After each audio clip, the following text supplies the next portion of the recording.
Ah, it would seem that the investigation is advancing, Holmes. Yesterday's Star said that a suspect is in the hands of the police, a man with a rather sinister reputation. I was about to join you in your optimistic outlook until you informed me that the good news came from the press, Watson. But surely they wouldn't invent the fact that the police are holding a suspect, or the acts that are attributed to him. You will have an exact answer to these 2 questions in less than 50 seconds, Watson. Pardon? Enter, Inspector. Good day.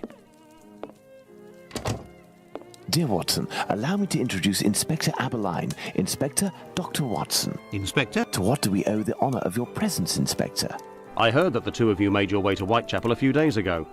Your arrival, you are aware, coincides with a very serious affair which our police service is going to great lengths to solve and which is creating strong tensions in the area. Pardon me, but haven't you arrested someone? A certain Leather Apron? Absolutely not. The man who hides behind this name is indeed being actively searched for by the force.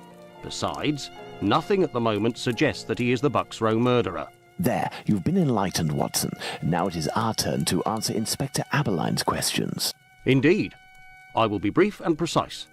Do you intend to investigate this case, or have you already started? It is to be of service to a friend that I went to Whitechapel. We did, out of curiosity, familiarise ourselves with the preliminary reports, and we made our way to the scene of the crime. Our conclusions are slim, as are the clues. Having not been officially appointed by a client, I believe that my intervention in this business will end there. Very well. To be frank, you take the weight off my shoulders by distancing yourself from the case. Our image isn't very good, to say nothing of what the press puts us through. Thus, if overnight they found out that you were on the case, people would turn against us. And they would pester me, overwhelm me, and finally make me out to be responsible for the inevitable failure such a scenario entails. Neither you nor I wish for this to happen. I know that your time is precious, Inspector. I will send you a note regarding my conclusions shortly. With pleasure. Gentlemen? Do you think that he will find the murderer? The chances are slim to non-existent. It is 7 days now, short of a confession from the murderer himself. And you will not go further? You heard the Inspector, Watson. My presence in Whitechapel would hinder, which doesn't mean that we will drop the case. How is that? The Inspector spoke of me, but not of us. It is you, Watson, who will lead the investigation tonight. Well, if I follow Holmes's instructions, then to begin my investigation into this Leather Apron, I must first head to the police station. About this famous Leather Apron while you are there. Good evening, sir. What do you... I know you. You were here last week with Sherlock Holmes. Indeed. I have come to bring a message from Sherlock Holmes for Inspector Aberline. Very well, I will pass it on. But come to think of it, someone was asking about you recently. Finley, the caretaker of some shady boarding house nearby. Does that mean anything to you? Ah, perhaps. Actually, I read in the Star that you have arrested a suspect called Leather Apron. You shouldn't believe what you read in that rag, sir. The man is being hunted, but we have yet to get our hands on him, and we aren't close to it either. Why ever not? Bah, he's a specialist in the streetwalker racket. These girls make pitiful witnesses, and we don't inspire confidence. Furthermore, the man seems to be pretty discreet lately. Someone must be helping to hide him. How to get on his trail, then? One of these girls would have to confide in us and give a valid description of the man. Then we'd ask around the journeymen, who use aprons, I imagine. Well, goodbye.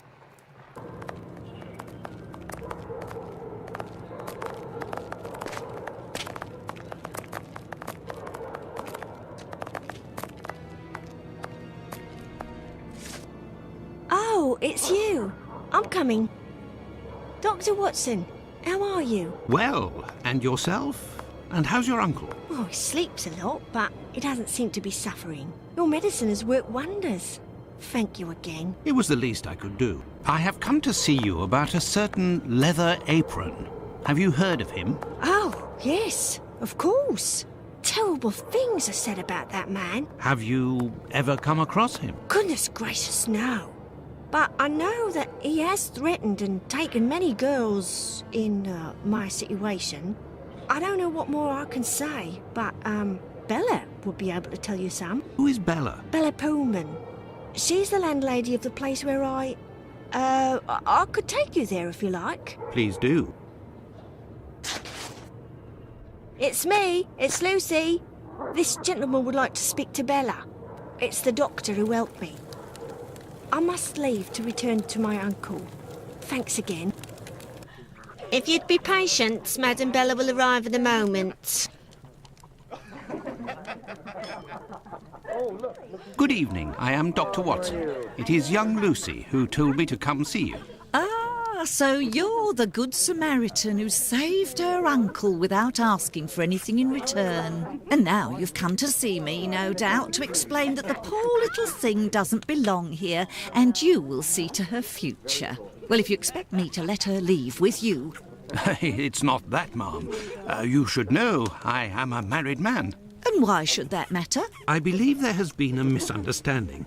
The reason that Lucy sent me here is that you may be able to give me some information about Leather Apron. Are you a doctor or a constable? I am most certainly a doctor, but I am acting in this matter in a private capacity, and I would like to find this man. Well, if you're able to rid us of him, I'll give you a week's worth of free passes. That man is a thorn in our sides. He spies on the girls in the streets and watches them inside the houses, spying through the windows.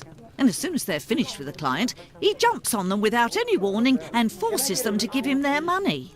I've never seen him, but one of my girls was attacked by this man, and she said that he wore a leather apron and carried a knife. And his face, oh, he has a horrible head, with rat's eyes and a deformed mouth. She even said that she knew his name, Pizer or Pizer, I think. But I don't know where she can be found. Margie, Nutcracker, the girl I'm talking about, could tell you more, but I had to let her go last week. Why did you let Margie go?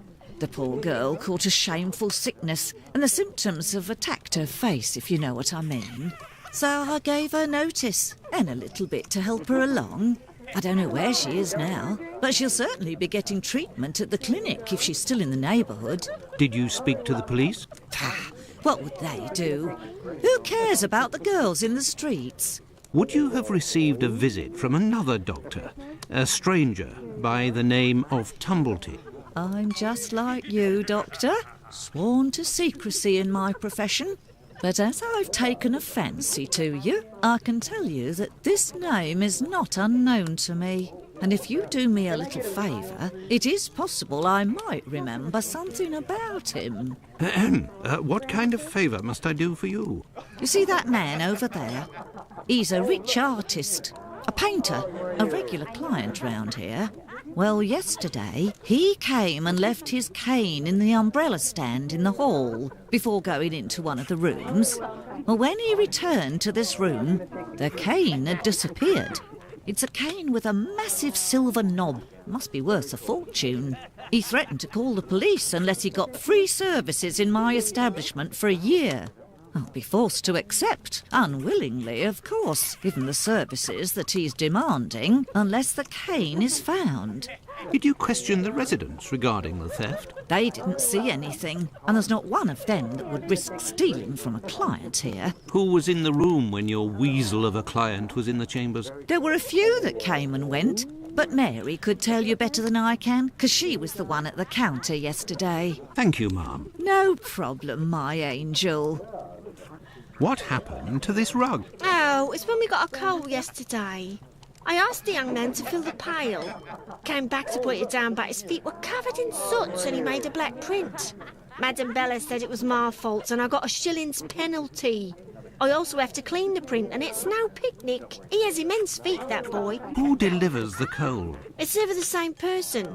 I'd never seen that lad before. I heard that there was a theft yesterday. Did you see anything? No, and I was here the whole time. Do you always keep an eye on the coat stand? Oh, yes. Well, when the coal delivery came, a client came out of the chambers and stopped me from seeing the boy who brought the bucket of coal.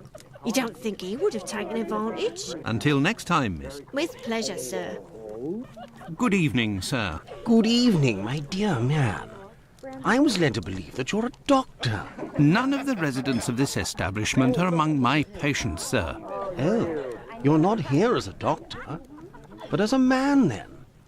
I understand. This is my kind of place, too. It's in these houses in Whitechapel that you find the girls that are the most natural and definitely the most docile. Your way of speaking about these women is not that of a gentleman, sir. I heard that you were the victim of a robbery here. Oh, I'm not complaining. The loss of that walking stick will certainly bring me a very pleasant compensation. What does your cane look like? The stick is ebony, about 35 inches long. The round knob is made from chiseled silver with a ring around the middle of the same workmanship, just like the tip, for that matter. If you find it, don't tell a soul. Keep it for yourself. Got it? Well, goodbye, sir. Goodbye. Or until next time. And good evening. Can I get a refill, please?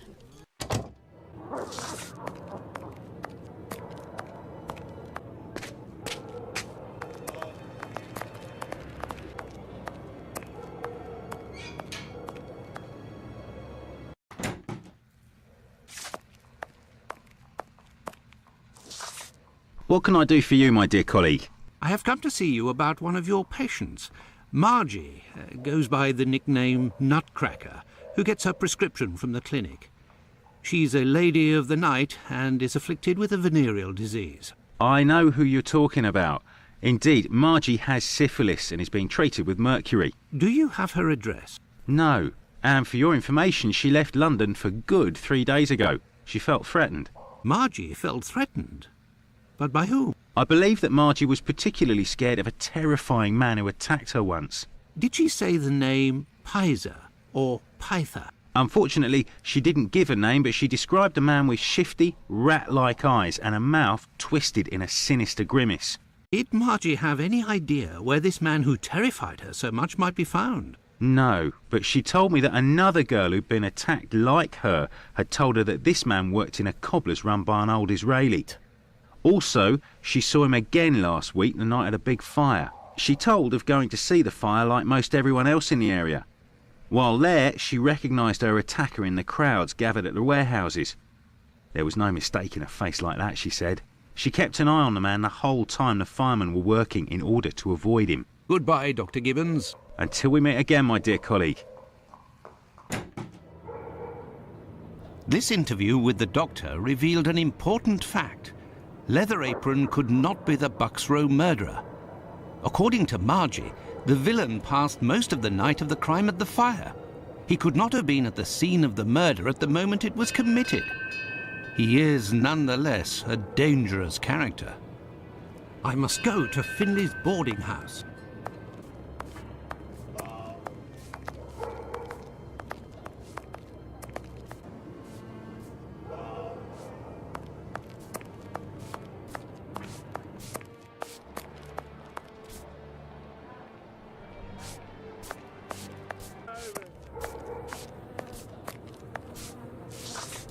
Good evening, Finley. Oh, good evening, sir. Aren't you the gentleman who was with the great detective the other time? That is indeed me. Dr. Watson, tell me, Finley, I was told that you were looking for us at the police station. Indeed, I wanted to thank you for last time, you know. That vagrant has never set foot round mine again. I even found a tenant, one who pays his rent, I mean. You don't seem very happy, but you were lucky to have found a good tenant so quickly. It's just that this man is very strange. He paid several days in advance and I gave him a key to the place. Since then, he goes out every night and returns at ungodly hours. I'm sure he goes to visit the ladies, but still, every night. And when he moved in, something must have broken in his case and stank up the stairs in his room for 2 days. I think it was a jar. It must be over there. Tell me, have you heard talk of Leather Apron? By the papers, that's all. This man seems very sinister. Do you know any journeymen who use this type of apron? The slaughterhouse butchers, I believe, but definitely the cobblers. I know one, old Isaac Solomonovich. His workshop is on a small street in the Jewish community, across from the hospital. He's a good man. He can help you. But you know, the people there are very close and don't share much with non-Jews. Thank you, Finley. At your service, sir. This odour is very strong indeed, but the whole neighbourhood as such has a dreadful stench. Finley might have an idea as to what this jar that contained. What do you want, Doctor? You're right, the pieces of the jar that your tenant broke do give off a strange smell. It's true. That's quite normal given his trade. Yes, and what would the trade be of your strange tenant? A doctor like yourself, I believe. Dr. Tumblety, a foreigner. Canadian, perhaps. Dr. Tumblety. It might be interesting to know more about him. Thank you, Finley. At your service, sir.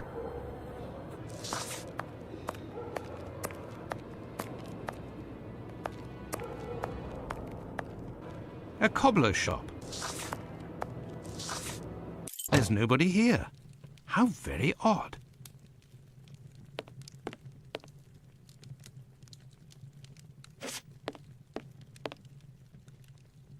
I say, these things look like harnesses. Oh my, they are noisy. Good evening, sir. Pardon the interruption. The door was open. I didn't think that I would find anyone working at this hour. Good evening, sir. I didn't hear you come in. Say, those things that made noise, they are really harnesses, aren't they? Yes, horse harnesses. But I must tell you, sir, that the store is normally closed at this hour.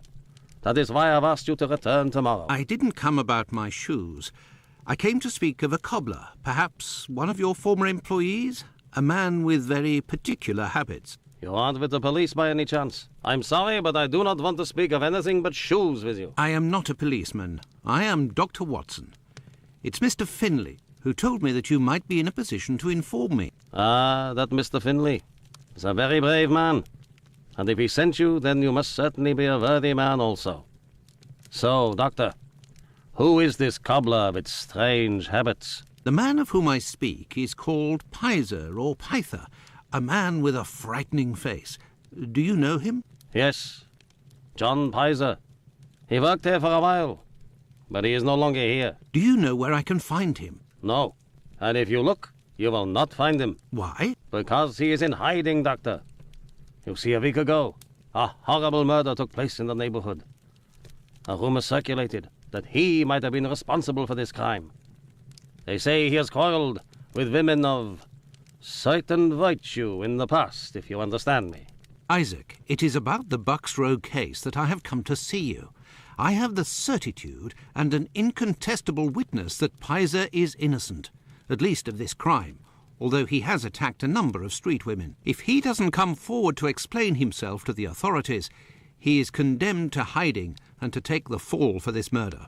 Furthermore, it will cast suspicions on your community because they must be hiding him. And while the whole police force is hunting for him, they cannot concentrate on the real assassin who roams the streets and, one never knows, may take any one of you any day. If what you say is true, your visit is a godsend to our community, Doctor. I tell you something. I know Sergeant Thick, an honest policeman who lives in the area. I'll tell John's family that he must go there to explain himself. But if you could please go as soon as possible to the police to give them this report that you say is incontestable. I will go as soon as I take leave of you. Thank you. If I can ever be of service in any way, do not hesitate to ask. Could we transform your horse harnesses into harnesses for wooden legs? Adjustable harnesses? A good craftsman can do anything, Doctor. And I do believe that's what I am. Come back in a while and it will be done. That will be my thanks for what you have done. I shall return later. At your convenience, sir. I am spent. I would like to return home, but I promised to go to the police as soon as I could.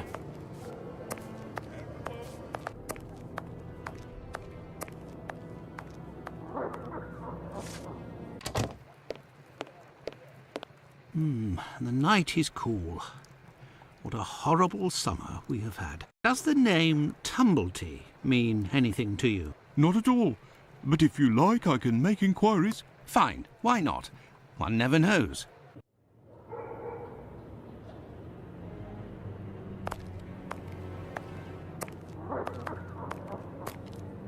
You? Yes. Hey, Doctor, you seem tired. Were you wandering the darker parts of Whitechapel all night? You could say that. I have some information on Leatherapron, the man of whom we spoke earlier. Do you know where he is? No, but I can clear him of the Bucks Row crime. A witness proved him totally innocent. Oh, Watson, is it only now, after many hours of walking, that you decide to pass on the important message that Inspector Aberline is waiting for? But, no.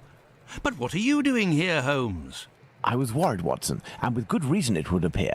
Go give the message to this policeman and let's go home. Nobody appreciates me hanging around here, you know, and it's freezing cold. Ah, Creddle, none too soon. You will take the testimony of this. No, you continue with your duty shift. I must find Chandler in Ambury Street. He's struck again.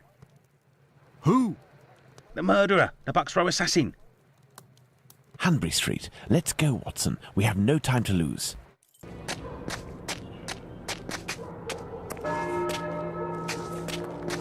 Let's go, Watson. We have no time to lose.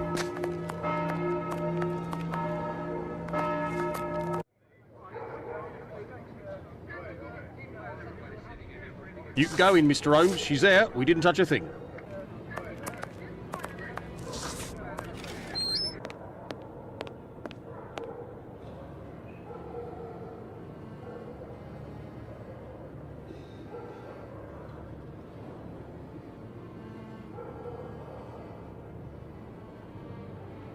It was very good of PC Chandler to let us pass. He said no one has touched the corpse. It's the perfect opportunity for us to put our skills to the test. Watson, let's not waste it. A torn envelope. It smells of rubbing alcohol. It contains 3 pills. I will take one. 2 should suffice for the police. A piece of coarse muslin. 2 combs, curiously arranged. So, Doctor, shall we examine our victim? Ah, I'm tired, Holmes. I'm not sure if I am in a state to do this work. Come, Watson, there's little time. Show me what you're made of.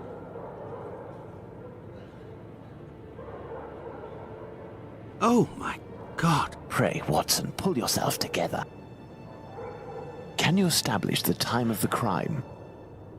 The extremities of the corpse are cold and rigor mortis is beginning to set in. I would say that the murder was committed over 2 hours ago, before 4:30 a.m. Now, let's look at the stomach, or at least what remains of it. It's dreadful, Holmes. Who could do that to someone? That's what you're here for, Watson. Tell me what this man has done. The stomach has been entirely opened and... oh, my God! A number of organs have been removed. So, you're telling me that the organs were removed, Watson. They weren't ripped out. Not at all, Holmes. On the contrary, this is clearly the work of an expert. I couldn't have done any better myself. And the uterus is missing. The blood is a dozen inches or so from the ground. Blood stains on the wall. The victim must have worn a large ring or several little ones, and someone pulled them off forcefully. This detail will be very valuable, Watson. You can be sure of that. There are no trails on the ground. There's no sign of a struggle. I hear a noise coming from the street, Watson. The authorities are arriving. It's time for us to go. Holmes has been locked away in his room for days, always saying the same things. I'm thinking, Watson. Very good, Watson. As you wish, Watson. But I am thinking too, so much so that I can't sleep. Annie Chapman. Good Lord.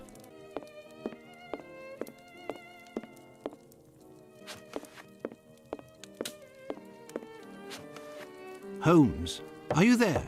Are you sleeping? I'm thinking, Watson. Are you ever going to quit these 4 walls? If you continue to shut yourself away like this, I will have to abandon the story of your adventures and write an essay on the fascinating colour of this closed door. Very good, Watson. Stop ignoring me. Didn't you say that we need to assess the case of this madman? I, too, can be driven mad, Holmes. I'll order Mrs. Hudson to stop bringing you food. I'll get some straw and a can of lamp oil and smoke you out like a common fox. And if you still don't come out, I'll... As you wish, Watson. Oh, Holmes! I despair of you. Holmes examined the broken jar that belonged to Finley's tenant. I wonder what this substance is. I don't recognize the odour. Formalin, Watson. This jar contained formalin. Interesting, don't you think?